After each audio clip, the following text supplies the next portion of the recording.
Hello and welcome to Millennium Sports World. Today we will take you on a tour from local sports to international sports including MMA, golf, hockey, tennis, NFL, NHL, NBA, MLB, international soccer, African sports news and more. So let's explore today's sports world. In just his fourth fight in the UFC, Alex Pereira is the new middleweight champion after he vanquished longtime rival Israel Adesanya with a stunning fifth-round knockout. Just when it looked like Pereira was staring down a loss, he decided to leave everything in the cage and he came after Adesanya with everything left in his arsenal. A left hook staggered Adesanya and that spelled the beginning of the end as Pereira just unloaded a barrage of punches in succession. Adesanya fell to the ground for a moment but managed to stagger back to his feet only for Pereira to continue the assault until referee Mark Goddard saw enough to rescue the last style bender before he took further damage. Pereira celebrated his victory with the fight ending at 2 minutes 1 second in the fifth and final round in the UFC 281 main event. It was truly a battle of elite strikers with Adesanya and Pereira both displaying high-level technique throughout the fight. Natasha Jonas defeated Mary-Eve Decade at the AO Arena in Manchester on Saturday to unify the IBF, WBC and WBO Super Welterweight World titles. Jonas is one of the most remarkable stories in British boxing this year. At the start of 2022, she was in danger of drifting out of contention. In the months leading up to this fight, she unified both the WBC and WBO Super Welterweight World titles, 3 divisions above her natural weight. In Decade, Jonas was taking on a rival champion, the holder of the IBF title who had only lost once before, and that had been against the now undisputed middleweight champion Claressa Shields. Greeted with huge cheers at the Manchester Arena, Liverpool's Jonas began quickly. Fighting a fellow southpaw for the first time in her professional career, Jonas targeted the body at first but marked out the target with 2 cracking left crosses. Jonas might have been the smaller of the two, but her punches were undeniably heavy. Washington Capitals forward Nicolas Aube-Kubel has been suspended for 3 games by the NHL for an illegal check to the head of Tampa Bay Lightning defenseman Cal Foote. The league announced the penalty on Saturday. Under the NHL's collective bargaining agreement with its players, Aube-Kubel will forfeit $16,216.23 based on his average annual salary. Aube-Kubel was ejected and assessed a match penalty for the hit on Foote at 1 minute 52 seconds of the second period during Washington's 5-1 victory Friday night. Foote did not return to the game after the play. While officials reviewed the check, Tampa Bay's Patrick Maroon dropped the gloves with Washington's Garnett Hathaway during the lengthy stoppage. That was just the start of the fisticuffs as tensions boiled over. The suspension takes Aube-Kubel out of Sunday night's return game between the teams at Tampa Bay. He also will miss games at Florida and St. Louis. Carlton Martial became the NCAA all-time leader in tackles when the 6th-year senior notched the 546 of his career, and Troy went on to beat Army 10-9 on Saturday. Martial, a linebacker, finished with 22 tackles for Troy, passing the FBS career record of 545 set by Northwestern's Tim McGarrigle from 2002 to 2005. McGarrigle did it in 48 games. Army kicker Quinn Maretsky missed a 42-yard field goal with 15 seconds remaining. The Black Knights took the lead 3 seconds into the second quarter on Tahir Tyler's 3-yard touchdown run. Maretsky missed the extra point kick, but added a 26-yard field goal with 6 seconds left before halftime to put Army up 9-0. The Trojans didn't get on the scoreboard until Brooks Booth kicked a 21-yard field goal for the only score of the third quarter. Troy took the lead with 8 minutes 4 seconds left to play when Gunnar Watson kept an 8-play, 57-yard drive with a 3-yard touchdown pass to Taze Johnson. Bosa's extra point kick proved to be the difference. Watson completed 15 of 31 passes for 192 yards with an interception for the Trojans. Tyler carried 27 times for 100 of Army's 275 yards rushing on the day.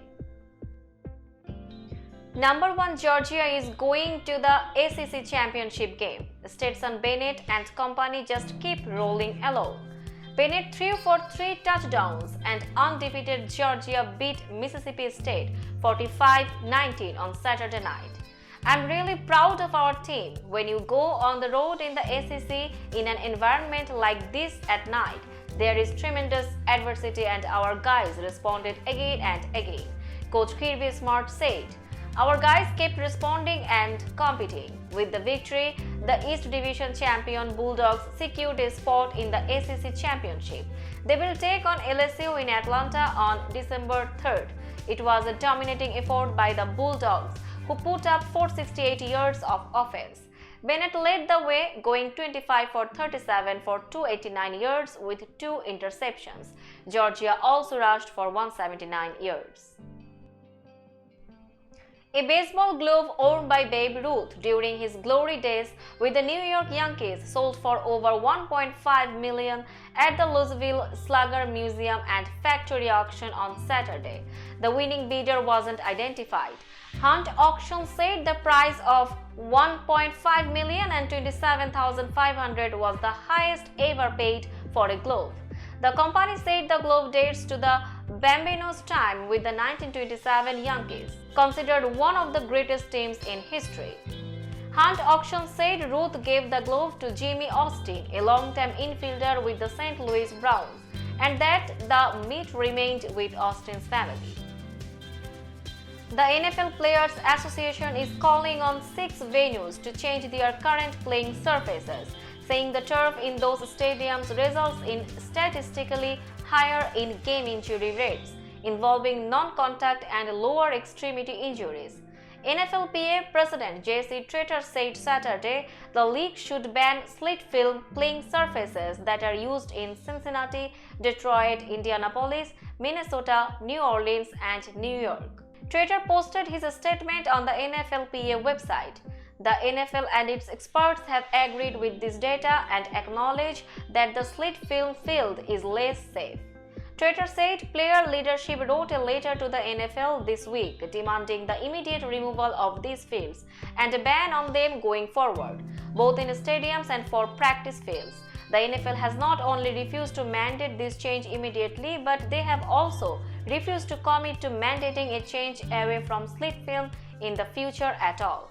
The injuries on slit film are completely avoidable. Both the NFL and NFLPA experts agree on the data, and yet the NFL will not protect players from a safer surface.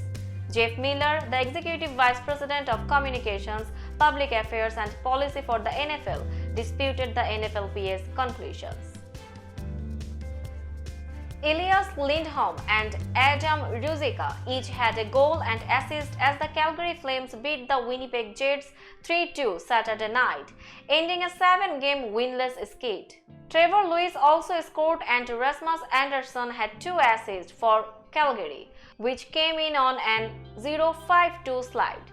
Jacob Markstrom had 21 saves. Ruzicka was playing his 3rd consecutive game after being a healthy scratch for 10 of the first 11 games, skating on the left side of the top line with Lindholm and Tyler Toffoli in place of the injured Jonathan Huberdeau. He teamed with Lindholm on the Flames' first 2 goals. Neil Pionk and Pierre-Luc Dubois scored for Winnipeg, which was 6-0-1 with the league's 3rd longest active points streak. Connor Hellebuyck finished with 32 stops.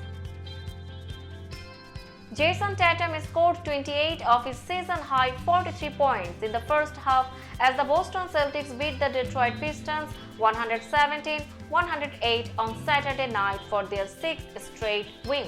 Tatum also had 10 rebounds and Marcus Smart added 18 points and 10 assists in Boston's 2nd win against Detroit in 4 days. The Celtics won 128-112 at home on Wednesday. Bojan Bogdanovic scored 28 points to lead Detroit and rookie Jalen Ivey added a season-high 26. Marcus Bagley III made his season debut after missing the first 13 games with a sprained knee and finished with 4 points and 4 rebounds in 17 minutes. Both teams were missing one of their most important players. The Pistons' Kate Cunningham will be out for at least a week with shin soreness, while the Celtics' Jaylen Brown got the night off to deal with a knee contusion. TCU was far from pretty against Texas, yet the Horned Frogs are still undefeated and playing for a Big 12 championship, and maybe even bigger things to come. Kendry Miller rushed for 138 yards, including a 75-yard touchdown in the third quarter that broke open a tense defensive struggle. And number 4 TCU beat number 18 Texas 17-10 on Saturday night to clinch a berth in the Big 12 title game. TCU's Max Duggan, who was sacked 4 times in the first half and hunted all game, connected with Quentin Johnston for a 31-yard touchdown over broken coverage in the fourth quarter. Ferrari driver Alessandro Pierguidi completed the final 90 minutes of Saturday's Bahrain FIA World Endurance Championship final in 5th gear to seal the GTE title with James Calado. Pierguidi revealed after the race, in which he and his teammate claimed their third WEC crown together with 5th position, that he opted not to change gear in the closing stages in an attempt to nurse their AF Corse Ferrari 488 GTE Evo to the checkered flag. His decision to leave the GTE Pro Class car in 5th gear was a response to rising transmission temperatures that followed the loss of 4th gear when Calado was driving with just over 2 of the 8 hours to go. When I got back in the car, I tried to just skip 4th gear. So first, second and third, and then with the clutch I got 5th and 6th, said Pierguidi. Then I realized that the temperature of the gearbox was going super high like this. It was right on limit. But on the straights, when I was in 5th and 6th, I saw that the temperature was dropping a degree or two. So I thought, okay, I will use 5th for the whole lap. Pierguidi revealed that his strategy brought the transmission temperatures under control after about 20 minutes as he lapped 7 or 8 seconds of the GTE Pro Class pace. Rafael Nadal and world number 1 ranked Iga Swiatek were among the top players who had their pre-Australian Open tournament destinations set when the draw was held for the new United Cup mixed teams event on Thursday. Nadal, who will team with world number 13 Paula Badosa for Spain, is headed to Sydney and will play in Group D with Australia and Britain. Swiatek and her number 11 ranked teammate Hubert Hurkacz from Poland will play in Group B in Brisbane with Switzerland and a yet-to-be-determined qualifier. Top-seeded Greece, led by number 3 Stefanos Tsitsipas and the 6th-ranked Maria Sakkari, is headed to the Western Australian state capital of Perth, where they will play in Group A with Belgium and another qualifier. The 18-country team competition from December 29 to January 8 will open to 2023 tennis season ahead of the Australian Open, which begins in Melbourne on January 16. The third-seeded United States team, including number 3 Jessica Pegula, 9th-ranked Taylor Fritz, number 11 Madison Keys, and US Open semi-finalist Frances Tiafoe, will play in Group C at Sydney with Germany and Czech Republic. Rounding out the groups are France, Croatia, and Argentina in Group F in Perth and Italy, Brazil and Norway in Group E in Brisbane. Nick Kyrgios, Ajla Tomljanovic, and Alex de Minaur will be among the players representing Australia. The host country was guaranteed a spot in the field. Chiara Noja posts a round of the day 65 and birdies both playoff holes to claim a maiden ladies European Tour victory. Overnight leader Charlie Hull finishes second, with Nicole Garcia claiming third and also winning the team competition. Charlie Hull narrowly missed out an Aramco Team Series victory as 16-year-old Chiara Noja snatched a dramatic playoff win in Jeddah. Hull, the overnight leader, posted a 4-under 68 on the final day at Royal Greens Golf and Country Club to finish locked with Noja, who carded a round of the day 65 on 13 under. The players returned to the par 5 18th for the playoff, where both players exchanged birdies before Noja secured her maiden Ladies European Tour title with a birdie on the second extra playoff hole. Sadio Mane has been included in Senegal's squad for the World Cup in Qatar despite suffering an injury scale on Tuesday. The 30-year-old forward was forced off in the first half of Bayern Munich's 6-1 victory over Werder Bremen. The German champion said he had an injury to the head of his right fibula. Senegal begin their Group A campaign against the Netherlands on 21st November. We are monitoring the situation and we sent a doctor from the federation, Senegal coach said at a press conference in the Senegalese capital Dakar on Friday. It is important to continue to monitor his injury and hope that in 2 or 3 weeks there is a change. We will give everything to have Sadio back. Former Liverpool player Mane is Senegal's star player and talisman, having scored the winning penalty when the Teranga Lions became continental champions for the first time in February, defeating Egypt in a shootout in the Africa Cup of Nations final. Less than 2 months later, Mane repeated the feat, netting the decisive spot kick as Senegal beat Egypt, in a clash that again pitted him against then Liverpool teammate Mohamed Salah on penalties in a crunch playoff to qualify for Qatar. As his country's record goal scorer with 34 goals in 93 caps, Mane's fitness is key to Senegal's chances and the coach will be sweating on his availability ahead of their opener against the Dutch, with matches against host Qatar and Ecuador to follow. That's all in today's Sports World. Keep watching Millennium Sports World for latest sports updates. Millennium TV US and Millennium News 24 network is transmitted and available to be watched free for all at TVs such as Sony, Samsung, LG, Roku TV, Amazon TV and Apple TV, and also in all European countries and Australia available with Sky Network, Worldwide Jago TV, Radiant IPTV, Worldwide Jago BD Network and Horizon Satellite globally. Stay connected with us for all types of informative and entertainment programs. Thank you.